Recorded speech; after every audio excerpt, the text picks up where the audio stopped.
Hello students, welcome to my YouTube channel 5G physics.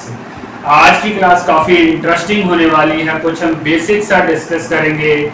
Class 9th 10th 8th +1 +2 generally हम जब science पढ़ते हैं, physics portion पढ़ते हैं, तो एक टर्म बार बार आ जाती है, scalar quantity, vector quantity.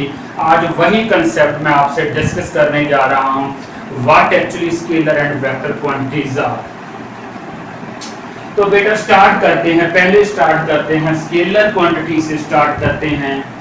Scalar quantities बेटा वो वाली क्वांटिटीज जिनकी डिस्कशन उनके मैग्नीट्यूड के ऊपर ही खत्म हो जाए, हमें उनकी कोई डायरेक्शन ना डिस्क्राइब करनी पड़े। क्या उनकी डायरेक्शन ईस्ट वेस्ट नॉर्थ, उस डिस्क्रिप्शन की जरूरत ना पड़े। ऐसी जो क्वांटिटीज होती हैं जिनकी डिस्क्रिप्शन उनके मैग्नीट्यूड से ही खत्म हो जाती है, ऐसी क्वांटिटीज को बेटा स्केलर क्वांटिटीज कहते हैं। आइए बेटा कुछ एग्जांपल से डिस्कस करते हैं। जैसे फॉर एग्जांपल मान लो मेरे पास एक आयरन ब्लॉक है, उसका मास है m = 5 kg। So I have told its mass is 5 kg। Its description ends here. Similarly बेटा अगर हम दूसरी एग्जांपल ले, मान लो मेरे पास बॉइलिंग वाटर है एंड आई टेल यू कि इसका जो भी टेम्परेचर है दैट इज 100 डिग्री सेल्सियस। तो only this description 100 degree Celsius is sufficient to describe the temperature of the boiling water. उसके बाद सिमिलरली बेटा थर्ड एग्जांपल, जैसे मैंने बल्ब की एग्जांपल ली है, इसकी पावर है 100 वाट। तो ये पावर 100 वाट ये सफिशिएंट है डिस्क्राइब करने के लिए, कोई फर्दर हमें डायरेक्शन बताने की ज़रूरत नहीं है। ऐसी क्वांटिटीज़ को बेटा स्केलर क्वांटिटीज़ कहते हैं। स्केलर क्वांटिटीज़ की बेटा एक खासियत होती है कि उनको हम सिंपल अलजेब्रिकली ऐड अप कर सकते हैं। ये देखो मैंने एग्जांपल दी हुई है।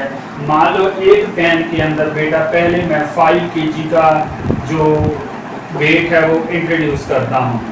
उसके बाद मान लो सेकंड जो वेट इंट्रोड्यूस करता हूँ 4 kg का। सिमिलरली जो थर्ड ऑब्जेक्ट है वो 3 kg का है। तो बेटा टोटल जो हमारा मास होगा that will be algebraic sum of 5 4 and 3। तो हमारा जो टोटल मास होगा that will be 12 kg। So just हमने सिंपल अलजेब्रिक एडिशन कर दी है।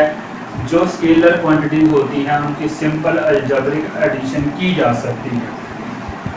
सर कुछ एग्जांपल दीजिए बेटा। एक तो S फॉर स्केलर और S for speed. Speed is a scalar quantity. बाकी rest of the example class 9th और 11th में एक चैप्टर आता है वर्क, एनर्जी एंड पावर। तो वर्क, एनर्जी एंड पावर तीनों ही स्केलर क्वांटिटीज होती हैं। यहाँ मैंने एग्जांपल लिखी हुई है speed, work, energy, power. Similarly mass and temperature, volume, these are all scalar quantities. अब दूसरी तरफ चलते हैं बेटा वेक्टर क्वांटिटीज। तो वेक्टर क्वांटिटीज में बेटा हमें मैग्नीट्यूड के साथ साथ डायरेक्शन को भी बताना पड़ता है for the complete description of that quantities. So बेटा याद करने का तरीका है V for vector, V for velocity. तो वेलोसिटी हमारी बेटा वेक्टर क्वांटिटी होती है। तो यही मैंने कुछ यहाँ पे लिखा है example. Velocity is a vector quantity. जो एक्सेलरेशन होती है that is the rate of change of velocity. So therefore acceleration is also a vector quantity. Force बेटा हमारी एक्सेलरेशन से रिलेटेड होती है as per Newton second law F = ma। तो force is also a vector quantity. Similarly momentum is also a vector quantity. Vector quantities की addition बेटा कभी भी सिंपल अलजेब्रिकली नहीं की जा सकती, हमें special laws of vector addition use करने पड़ते हैं।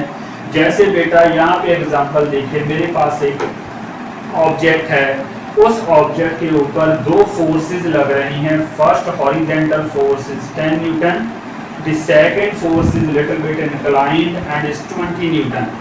तो अगर बेटा आपसे पूछा जाए कि इस ऑब्जेक्ट के ऊपर नेट फोर्स कितनी है और आप जस्ट अलजेब्रिकली ऐड अप कर दो 10 + 20, तो you are absolutely wrong, because force is a vector quantity. तो नेट फोर्स कैलकुलेट करने के लिए बेटा you have to apply laws of vector addition.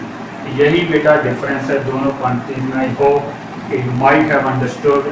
Please do not forget to like and subscribe my YouTube channel 5G Physics। Thank you very much.